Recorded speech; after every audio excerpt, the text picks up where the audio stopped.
इस कहानी के किरदार भले ही बेहद छोटे लगे, लेकिन उनके हौसलों की ऊंचाई हिमालय सरीखी है। कहानी के मुख्य दो किरदार हैं जिनमें पति नेत्रहीन है और पत्नी पैरों से अपाहिज है, जो कि ना अपने पैरों पर खड़ी हो सकती है और न चल सकती है। जाहिर है कि इस दंपति के आत्मनिर्भर होने की कल्पना भी नहीं की जा सकती है, लेकिन सोचने वाले यही गलती कर जाते हैं। हकीकत यह है कि वे ना पहले किसी के रहमोकरम पर रहे और ना ही कोरोना महामारी के बदले हालातों में ही किसी के आगे हाथ फैलाना उन्होंने मुनासिब समझा। जी हां, हम बात कर रहे हैं मध्य प्रदेश के बैतूल शहर के माचना नगर निवासी 35 वर्षीय राजू वटी और उनकी 30 वर्षीय पत्नी रामरती वटी की। मूलतः बैतूल के आठनेर के मेंढा छिंदवाड़ गांव के राजू का विवाह वर्ष 2009 में चिचोली की रामरती से हुआ था। शारीरिक रूप से लाचार होने के बावजूद दोनों ने सरकार या किसी और के भरोसे रहने की बजाय स्वाभिमान के साथ जीने की राह चुनी और डिस्पोजल दोने पत्तल बनाने का काम चुना। किसी तरह मशीन की व्यवस्था कर दोनों मिलकर उससे दोने पत्तल बनाते और उनकी बिक्री करके अपना परिवार चला रहे थे। दोनों की दो बेटियां 9 वर्षीय रिया और 8 वर्षीय प्रिंसी हैं। बेटियों को अच्छी शिक्षा देकर वे अच्छे मुकाम तक पहुंचाना चाहते हैं और यही कारण है कि दोनों को ही एक निजी स्कूल में पढ़ा रहे हैं। उनकी बड़ी बेटी तीसरी में तो छोटी दूसरी कक्षा में है। बड़ी बेटी को डॉक्टर बनना चाहते हैं। मार्च महीने तक सब ठीक ठाक चल रहा था। इस बीच कोरोना महामारी ने दस्तक दी और पूरे देश में लॉकडाउन लग गया। ऐसे समय जब बड़े बड़े उद्योग बंद हो गए, तब यह तो संभव ही नहीं था कि इन पर कोई असर ना पड़े। लॉकडाउन का असर इन पर भी पड़ा और इनके दोने पत्तल की मांग पूरी तरह खत्म हो गई। समय कुछ ऐसा आया कि अच्छे खासे स्वस्थ लोग भी सरकार और विभिन्न समाज सेवी संस्थाओं से मिलने वाली मदद पर ही निर्भर हो गए, तो कुछ ने मौके का फायदा उठाते हुए सब तरफ से मिलने वाली मदद बटोर कर रख लेना बेहतर समझा। चाहते तो यह दंपति भी अपनी लाचारी दिखाकर हाथ फैलाते हुए जरूरी सहायता यहाँ वहाँ से ले सकते थे, लेकिन उन्होंने अपने स्वाभिमान से समझौता करना ठीक नहीं समझा और एक राह बंद हुई तो दूसरी राह तलाशना बेहतर समझा। कहते हैं कि जहाँ चाह वहाँ राह मिल ही जाती है। इस दंपति को भी जल्द ही राह मिल गई। दोनों ने सब्जी बेचकर अपनी आजीविका चलाने का निर्णय लिया और अगले ही दिन से यह काम शुरू भी कर दिया। दिव्यांग पत्नी अपने नेत्रहीन पति को 4 चक्कों वाली एक्टिवा पर बैठा कर लाती है। दोनों मंडी से सब्जी लेते हैं और फिर बाजार में दिन भर बैठकर सब्जी बेचते हैं। लाचार होने के बावजूद अपनी लाचारी की दास्तां सुनाकर दूसरों से कोई मदद न मांगने वाली इस दंपति की खुददारी के बारे में जो भी सुनता जानता है वह दाद दिए बगैर नहीं रहता। रामरती बताती है कि पहले दोना पत्तल की बिक्री से अच्छी आमदनी हो जाती थी। अब हालत यह है कि सब्जी बेचकर कभी 100 तो कभी 50 रुपये बच रहे हैं। आमदनी कम जरूर है, लेकिन इस बात का संतोष है कि किसी के आगे हाथ नहीं फैलाना पड़ रहा है और फाके करने को मजबूर नहीं होना पड़ रहा है। मायूसी के दौर में भी भविष्य को लेकर आशान्वित रामरती कहती है, जल्द ही आमदनी भी बढ़ जाएगी। राजू जब 7 साल का था और आंखें आई थी, इलाज न होने से उसकी रोशनी चली गई।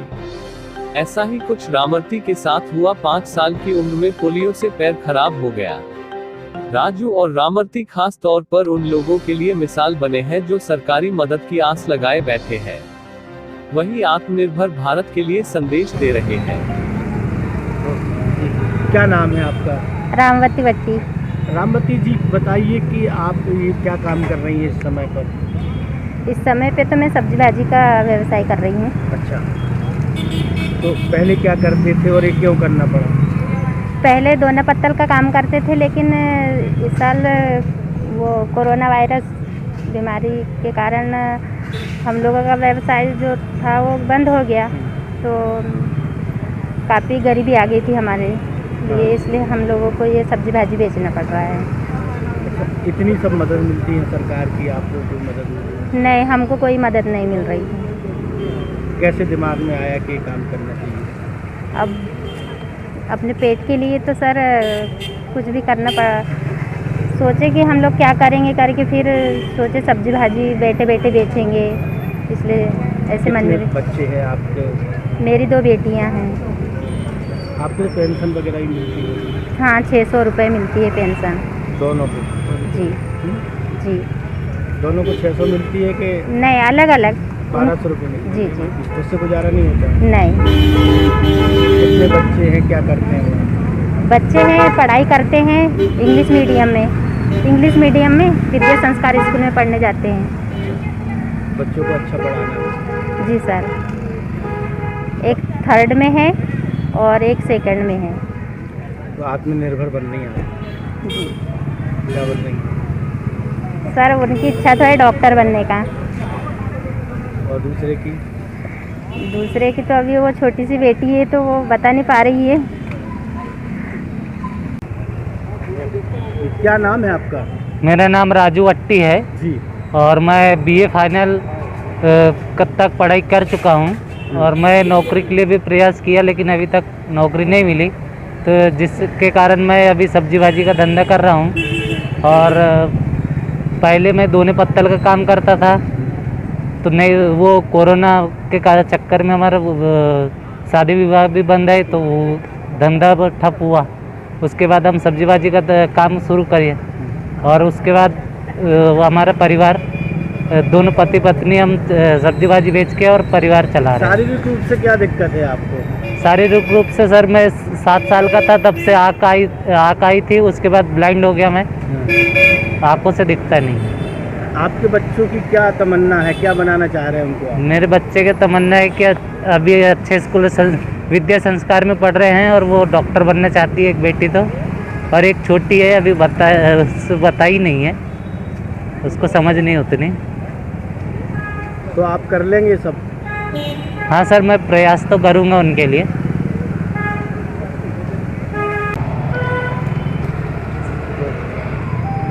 ये बताएं कि कौन लोग हैं, कैसे आपका परिचय हुआ, कैसे जानते हैं आप? देखिए, मेरा घर यहीं सब्जी बाज़ार के निकट है और मैं लगातार रोज़ इनको आते जाते देखता हूँ।